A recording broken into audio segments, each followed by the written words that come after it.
지성과 영성의 만남 1강 3. 가족 중 건강한 가정 만들기. 자식이라고 하면 결사적으로 변할 부모들 많습니다. 어느 가정이나 자식 때문에 다른 동네로 이사들을 가고 싶어 하죠.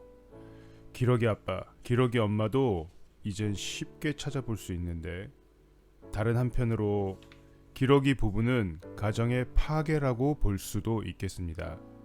성경에서는 이런 식의 가족 해체, 부모 자식 간의 문제, 시부모 문제 등에 어떤 답을 주나요? 이재철 목사님의 답변입니다.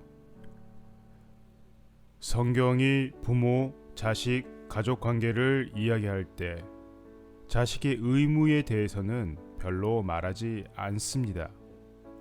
성경이 주로 명령하는 것은 좋은 부모가 되라는 것이거든요. 내 부모를 공경하라 이야기하지만 몇 번밖에 언급되지 않습니다. 왜 성경은 먼저 좋은 부모가 될 것을 명령하는가? 그건 자식이 있기 전에 부모가 먼저 있었기 때문입니다. 좋은 부모가 좋은 자식을 만들죠. 좋은 부모 밑에서 나쁜 자식이 나오지 않습니다. 부모가 바른 믿음, 바른 가치관, 바른 인생관을 가지고 살면 자식들도 달라지기 마련입니다. 왜냐하면 가정이 1차적인 교육장이기 때문입니다. 오늘날 가정 문제는 결국 남편과 아내의 문제이고, 바꿔 말하면 부모의 문제죠. 부모의 모든 문제가 자식의 문제로 바뀌고 사회 문제로 증폭됩니다. 부모에게 가장 큰 문제는 나이 들어가면서 어른이 되지 않는다는 것입니다. 나이는 들어가는데 나이 먹은 노인으로만 바뀌는 것입니다. 사람에 대한 호칭은 나이에 따라 달라집니다. 막 태어난 영아에서 유아, 청소년, 청년, 장년으로 넘어가는데 그 다음에 갈림길로 들어섭니다. 노인이 되는 길이 있고 어른이 되는 길이 있습니다.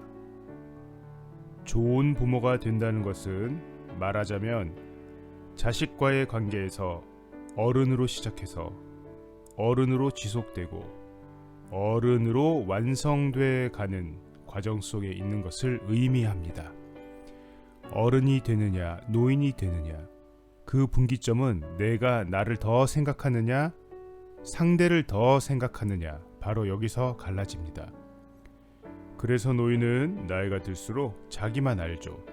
그런 분들은 나이가 들어서만 그런 것이 아니라 대부분 젊었을 때부터 그렇게 살아온 분들이죠.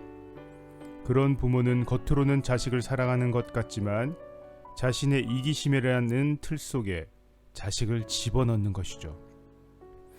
이는 자기 체면과 욕심을 위해 자식의 인격과 정서를 해치는 것입니다. 나이가 들어갈수록 부모가 노인이 되면 그 노인이 건강할수록 자식들은 괴로워집니다. 반대로 어른이 된다는 것은 남을 위하는 마음을 키워가는 것입니다. 20대에는 이해하지 못한 것을 30대에는 이해하고 30대에 이해 못하던 것을 50대, 60대에 이해하고 품게 되는 것입니다. 어른이 곁에 있으면 그분이 설령 병상에 누워 있어도 주위는 훈훈해집니다. 어른은 모두를 감싸고 덮어주고 자기 것으로 채워줍니다. 예수님께서 마태복음 11장 28절에서 수고하고 무거운 짐진 자들아 다 내게로 오라 내가 너희를 쉬게 하리라고 말씀하셨습니다. 예수님은 정말 어른의 모형이십니다. 어른 중에 어른이시죠. 그래서 나이가 들수록 내가 가진 것, 내 인생의 경륜과 모든 것으로 자식과 이웃을 위해 걸음이 되어주면 사실 가족 문제가 발생하지 않거나 발생하는 빈도가 훨씬 줄어듭니다. 부모가 어른이 되기 위해서는 반드시 두 가지를 염두에 둬야 합니다. 첫째는 몸과 마음이 같이 늙어가야 한다는 것입니다. 나이는 60대인데 마음은 20대라고들 하는데 생각해 보십시오. 예순 되신 시어머니가 20대 며느리를 보며 20대 마음을 갖고 있으면 20대 며느리가 경쟁 상대이지 어떻게 딸이 됩니까? 며느리를 사랑할 수 없는 거지요. 아버지가 60대가 되고서도 30대의 마음을 갖고 있으면 30대 아들에게 일을 물려줄 수 없습니다. 아들과 다툴 수밖에 없게 되죠. 우리가 나이 들어 백발이 된다는 것은 잠언 16장 31절에서처럼 영화의 면류관을 쓰는 것이거든요. 이건 절대 부끄럽거나 허망한 것이 아니고 믿는 사람들에게 훈장이죠. 하나님 앞에서 내 마음이 그만큼 커지고 다른 사람을 포용하고 그들을 위한 그늘이 된다는 증거인데, 마음이 늙어가지 않으려 하면 자기 이기심에서 벗어나지 못하는 부모로 인해 그 가정은 여러 문제가 생길 수밖에 없습니다. 둘째로, 나이가 들어 자식을 품는 좋은 부모가 되기 위해서는 철저한 청지기 의식으로 살아야 합니다. 나는 종착역이 아니고 단지 통로일 뿐이다. 나에게 있는 것은 떠나갈 때가 다 두고 가는 것이다 라고 생각하며 말입니다. 내게 있는 모든 것으로 베풀면서 어른이 되어가면 그 가정은 정말 건강한 가정이 될 수 있습니다. 제가 아는 공직자 중 한 분이 은퇴하고 나서 예수를 믿고 세례받은 뒤 이런 이야기를 했습니다. 평생 앞만 보며 살다가 이제 멈춰서 나를 돌아보니 내가 세 가지를 몰랐구나. 그 첫 번째가 인생에 대해 너무 몰랐다고 했습니다. 철없이 평생을 뛰어왔구나. 인생이 뭔지 알기 위해서는 하나님을 좀 알아야겠다. 신을 알아야 나를 알겠다. 그래서 그리스도인이 되었습니다. 두 번째는 아내가 누구인지 알아야겠다고 했습니다. 평생 아내와 대화 한번 제대로 못 해봤다는 거죠. 아내와 여행도 가고 애써 대화도 해야겠다고 했습니다. 세 번째가 베풀음을 알아야겠다. 모든 사람이 경쟁자였고 진급하기 위해 짓밟고 올라가다 보니 베풀음을 몰랐다고 했습니다. 바꿔 말하면 그 세 가지를 통해 바른 어른으로 인생을 마무리하겠다는 것이거든요.